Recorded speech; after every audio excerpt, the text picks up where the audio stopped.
Hey everyone, Kurt here. I'm going to be telling you about my favorite synthesizer on the market today, the Korg Minilogue XD.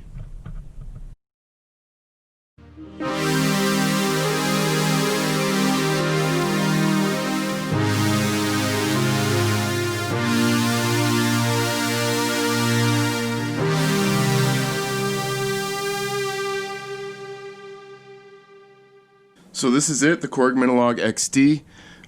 It costs about $700 new. You can get them for about $500 to $600 used. I've seen them going for. It's a very small, lightweight synth. It's really thin. It's got this nice wood paneling on the back.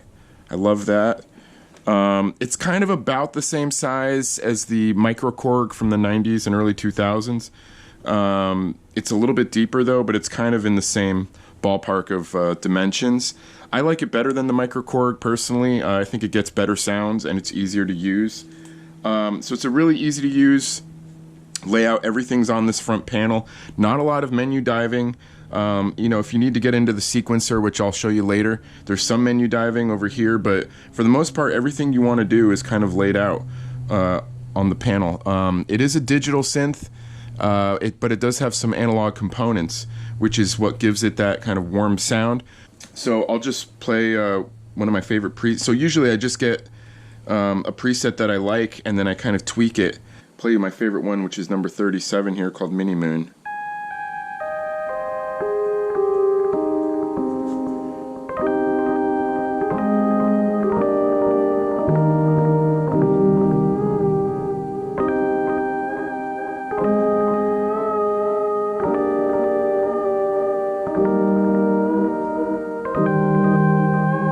Cycle through the octaves right here.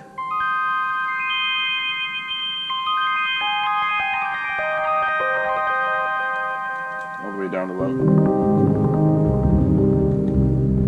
If you want to use the Arpeggiator, it's this switch right here. You come all the way down to Arpeggiator.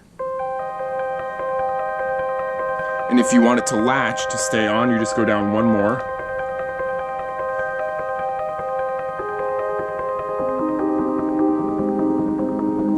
Change the speed here.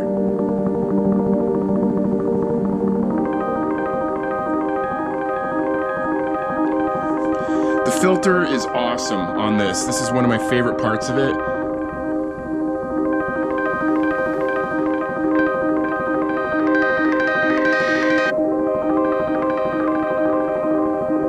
The effects are really easy to use. So you have modulation, you have reverb and delay. You can see it right there with the abbreviations. So you just select whichever one you want. So let's do reverb, so that's the middle. And then you just select, you hit this select knob up, and it cycles through the different kinds of delay that you can get. My favorite is, I like space. And then you have two parameters right here, time and depth. Riser's really cool.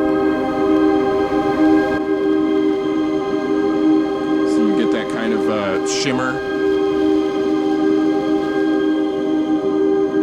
Submarine is cool. It's the same thing, but it's adding a sub, kind of a sub octave to the reverb. Super cool. Or you can turn it off. Delay. Stereo BPM. It'll give you a delay that syncs with the BPMs of whatever you're playing. I like tape.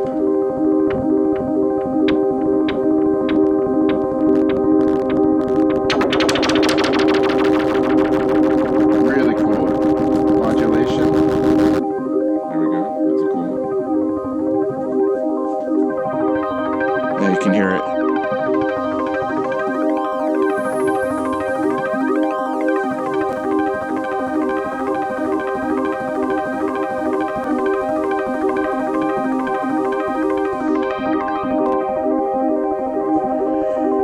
Now to turn the latch off, you just hit that little switch again. So as you can see, it's got some really cool sounds, a really powerful synth. I'm going to play, so every preset has a built-in preset sequence. I'll play you this one so you can hear it. Whoops, there we go. You can hear it. It's got a really kind of airy quality to it. I don't know if that's the right word to describe it, but it's kind of this really vintage sound, a warmth to it. You know, it kind of reminds me of, as far as more modern artists that use this kind of sound, it reminds me of kind of some Radiohead recordings or Aphex Twin, and it's super cool. I love this synthesizer.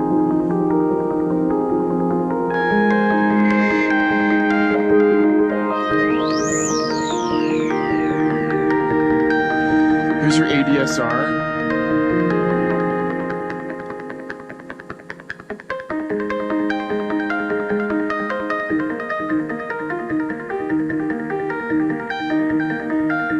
If you're new to synthesizers and you don't understand kind of what the ADSR section does, it basically kind of determines the shape of the wave that is being heard. So, you know, if you want your note to have more sustain, you kind of turn up sustain. Attack is how soon it begins. So if you turn the dial the attack back, it's going to be more like soft.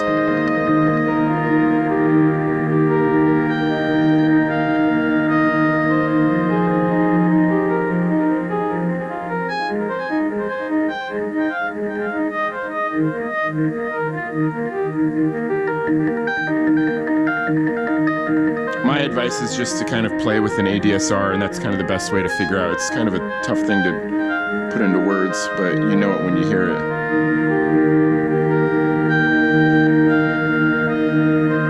And you can also mess with the wave shapes right here.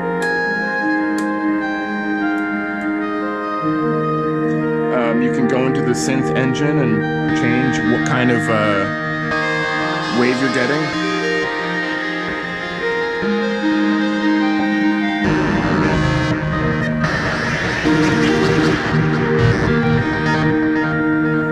Some of them are a little crazy.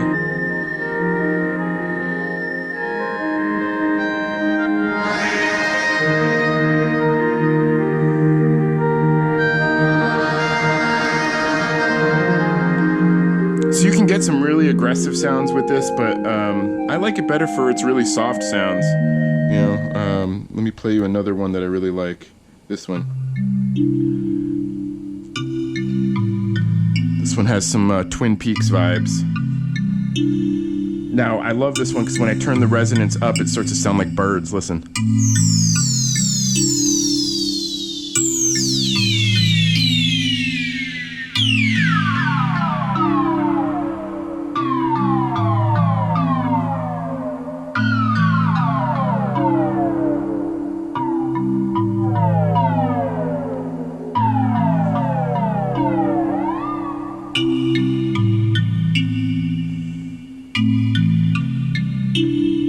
Really cool. Now, if I want to make a sequence of my own, actually, before I get into that, that basically covers most of the things that you're going to need to start playing around with this. You can dive really deep into this digital synth engine and really get in and sculpt some unique sounds. I don't really like to do that, to be honest. I just like to use the presets, tweak the ADSR, tweak the effects, tweak the filter, maybe change my octave. I love the little bending. It's not a wheel. It's kind of this joystick, and you can bend the pitch. But if you bend it up, you can also control the filter. Or you can set the parameters. You can set it to, I think, do an LFO. Let's see back on this guy. There, on that one, it does affect the filter.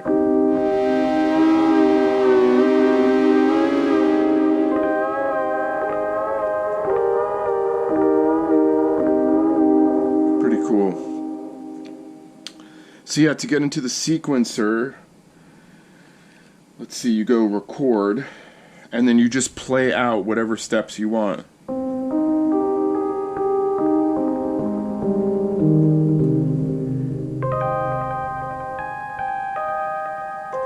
And then hit play.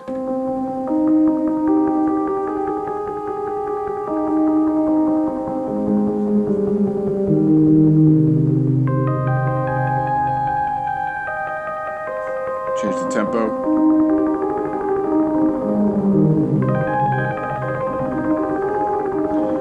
Maybe I want to blend it together a little bit.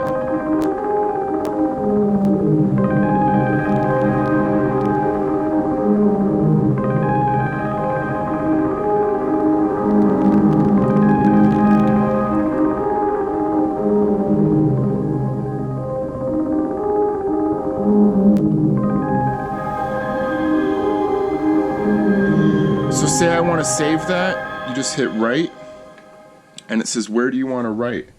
And then I always go down, I go backwards. You got 500 slots that you can write it to. That's amazing.